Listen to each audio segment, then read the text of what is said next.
One of the most important things that will help you build your business will surprise some of you. It is called competition. A few years ago, I came across a podcast called Business Wars. I was so excited by it that I spent 2 weeks going through all of them. Some 60 episodes at the time. Good to think it was during my holidays. It details the history of great companies and the competitors that made them great companies.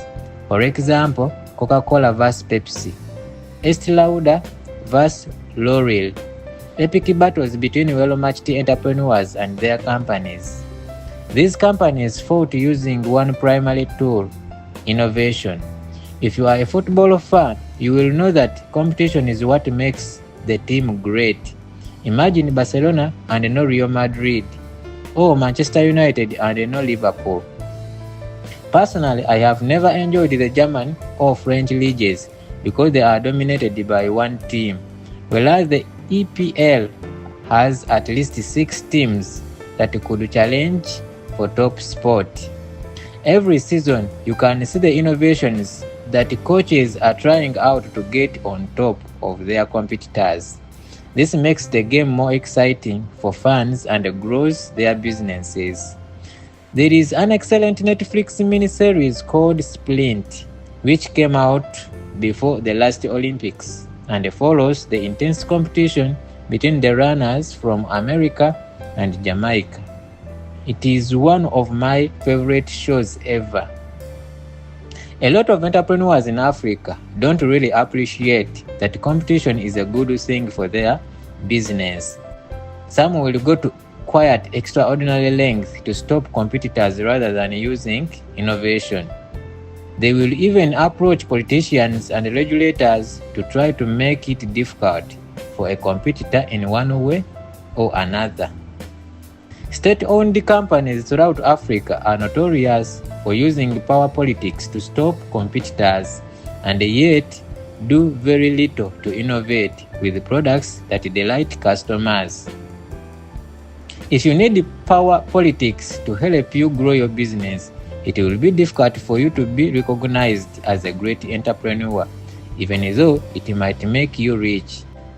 There is a thriving industry in some African countries of juju priests who specialize in helping business people curse or harm their competitors. These are not entrepreneurs, and this is a form of idiocy, by the way.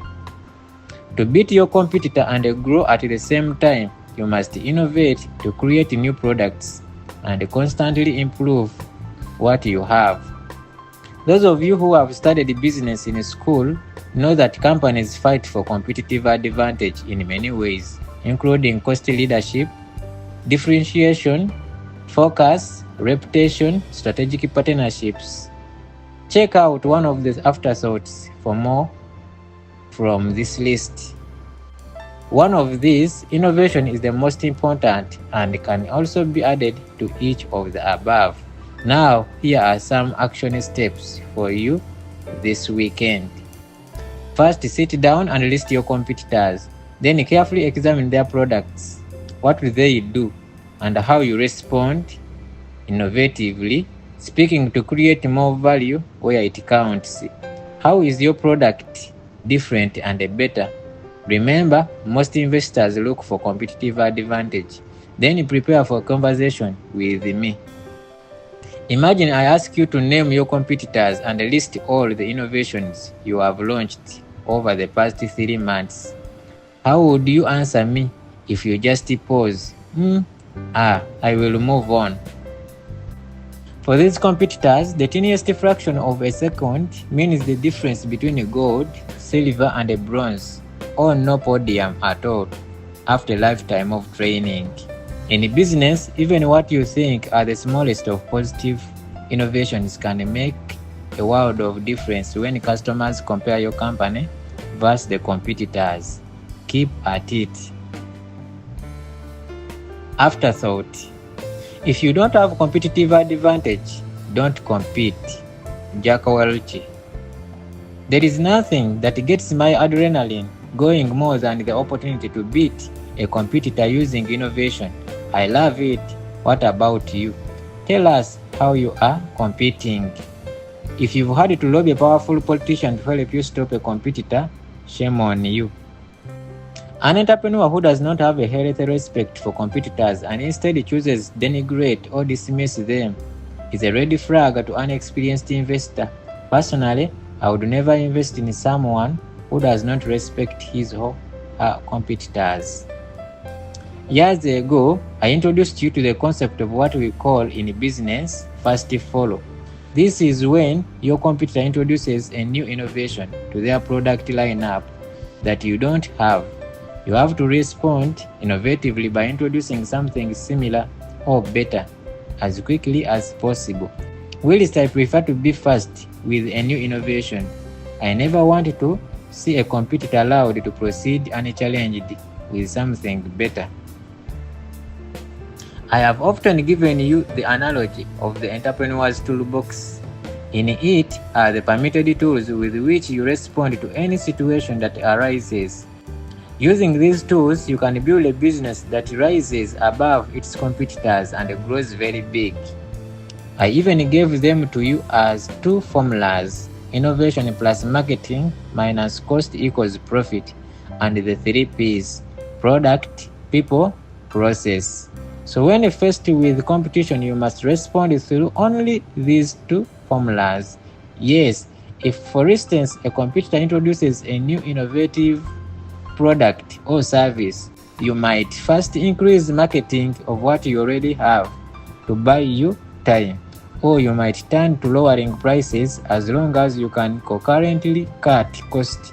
Otherwise, you will face margin loss, or you might do something with your processes. Your response always depends on the skills of your people, including yourself. It might mean you need to bring in more skilled people or hire a consultant to help you innovate your response. Sometimes the answer is to get someone to give you a dispassionate analysis of your business. Let me give you an example. When I was running my first startup, I befriended a German diplomat who was looking to partner local companies with German expertise. "How can we help you?" she asked. "I want to introduce German technical excellence to my business." "You know about German technical excellence?" She smiled. "Yes, I have read a lot of books on German businesses." "Well, we have a program where we can bring retired German executives for 6 months. We will even pay for it. I want to meet the local cost. It is important to me to pay for something I value." "Okay, I see you are very different," she commented. Then I added, "If you send me someone, I will even give them a free holiday in Victoria Falls."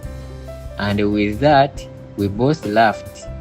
I had 2 German executives arrive, one after the other, both experienced businessmen. The one focused on training my engineers and technicians and the process of managing complex projects, but one who had been a CEO moved into my office and sat at a desk nearby for 6 months. Nearly every day we had dinner together. He was often harsh in his criticism, but when he was leaving, he paid me this compliment: "You are going to be one of the best, and it is not just because you are a skilled engineer, but you allow yourself to be criticized and are willing to learn from your mistakes." I also received similar expertise from an Indian executive who spent a year assisting me. The German executive who spent 6 months with me asked me to list all my competitors and all the companies in my industry, which was electrical engineering contracting. "Now tell me who are your real competitors and list to me what you admire about each." "Admire? Yes, please." We went through this drill for weeks, and eventually I knew their strengths and weaknesses. "Strive, what is your product?" he asked one day after his arrival.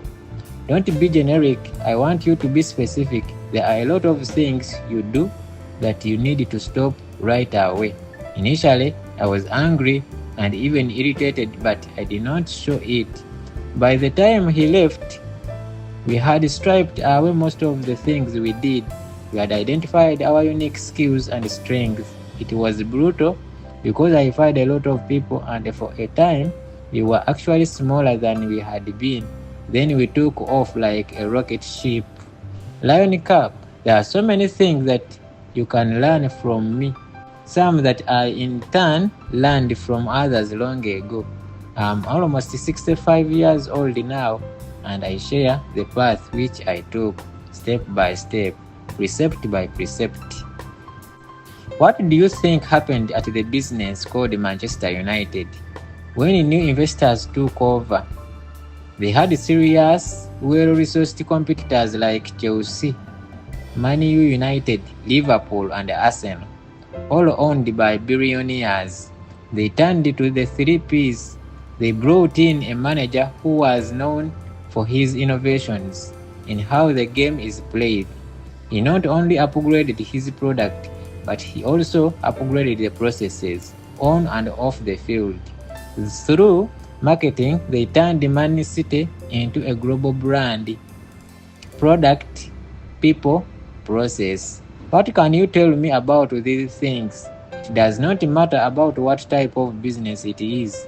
As an entrepreneur, you must be able to quickly break down your observations of a business in terms of these simple things.